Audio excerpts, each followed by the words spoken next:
President Trump marshaled both his West Wing and his personal legal team Thursday against a new book that portrays him and his administration as incompetent and erratic, threatening possible libel charges against its author, its publisher, and his former chief strategist, whose provocative comments pepper the book.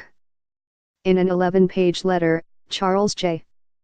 Harder, a Beverly Hills attorney representing the president, demanded that both Michael Wolff and Henry Holt & Co., the author and publisher of the forthcoming book, Fire and Fury, Inside the Trump White House, immediately cease and desist from any further publication, release, or dissemination of the book, as well as apologize to Trump. The president's lawyers also requested a complete copy of the book as part of their inquiry. Harder sent a similar cease and desist letter to Stephen K.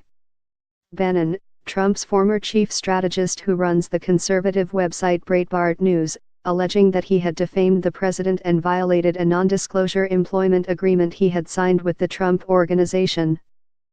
The threats did not appear to work, at least as far as the book is concerned. Wolff and his publisher announced Thursday that publication had been moved forward 4 days to Friday because of what they described as unprecedented demand. But legal experts and historians said the decision by a sitting president to threaten imminent legal action against a publishing house, a journalist, and a former aide represented a remarkable break with recent precedent and could have a chilling effect on free speech rights. Trump faces uphill battle in trying to block book, legal experts say. Douglas Brinkley, a presidential historian at Rice University, likened Trump's actions this week to those of Richard M.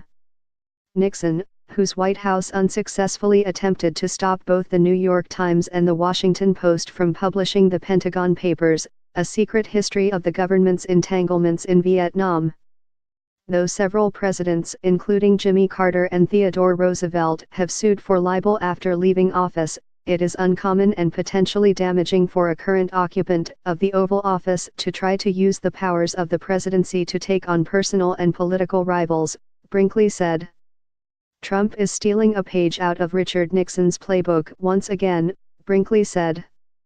When you get by the press or a book that attacks you, you attack back with ferocity. It's a misuse of presidential powers.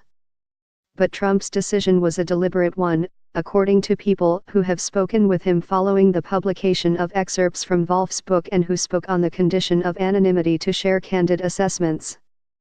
Trump released an initial, lengthy statement Wednesday saying that Bannon had lost his mind, but he remained dissatisfied, advisors said.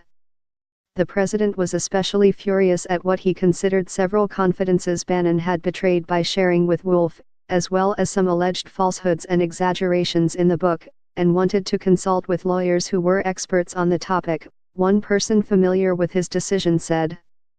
Harder had previously represented Trump's wife, Melania, in a dispute with Britain's Daily Mail, as well as son-in-law Jared Kushner, and Trump was eager to retain the lawyer hailed by aides as someone you hire to crush the media, a White House official said.